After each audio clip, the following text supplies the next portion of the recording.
काल ते त्यांच्या लीगल टीमशी बोलणार होते, पण आज आम्ही इथं आलो तरी पण त्यांची जी प्रक्रिया आहे ती पूर्ण झाली नव्हती. आज तुमच्या सगळ्यांचा, तसेच रोहित दादा आणि चळवळीतील सगळे जे कार्यकर्ते आहेत त्यांचा दबाव असल्यामुळे ते आता FIR घ्यायला तयार झाले. फक्त FIR घ्यायला तयार झालेत, पण आपल्याला जी अपेक्षित कलम आहेत ती ते टाकतीलच असं काही अजून क्लिअर झालेलं नाही. ते थोड्या वेळात आपल्या सगळ्यांना क्लिअर होईल. दुसरा दिलगिरीचा जो विषय आहे, त्यांनी जी दिलगिरी व्यक्त केली आहे ती मला वैयक्तिक मान्य नाही, कारण की हा माझा फक्त वैयक्तिक विषय नाही. त्यांनी छत्रपती शिवाजी महाराजांचा सुद्धा अपमान केलेला आहे आणि ज्या पानसरेंमुळं मी ह्या चळवळीत आलो तर त्यांचा सुद्धा अपमान केलेला आहे. त्यामुळं कुठल्याही परिस्थितीमध्ये आम्ही त्यांना म्हणजे शेवटपर्यंत, जोपर्यंत त्यांच्यावर कठोरात कठोर कारवाई होत नाही तोपर्यंत हा विषय आम्ही सोडणार नाही.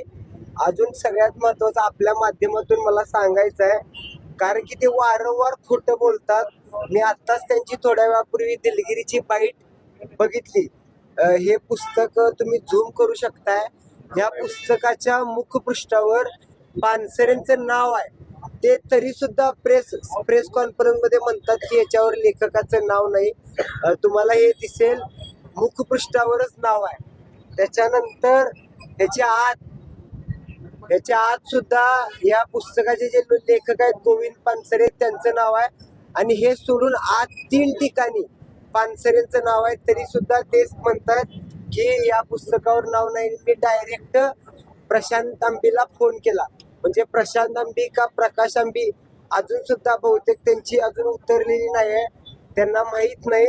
आणि भविष्यामध्ये माझ्या पुस्तकावर त्यांना फोन करायचा असेल धमकीचा, तर हे माझं पुस्तक आहे.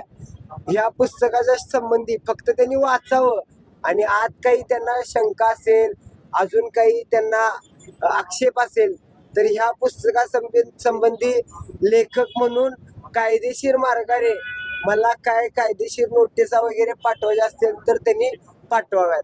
आणि आज FIR होते. मी तुमच्या सगळ्यांचं आभार मानतो, कारण तुमच्यामुळं आणि जे कार्यकर्ते माझ्या पाठीमागं सामाजिक कार्यकर्ते उभे राहिले त्याच्यामुळे हे शक्य झालं. मी परत एकदा तुमच्या सगळ्यांचे आभार मानतो. धन्यवाद.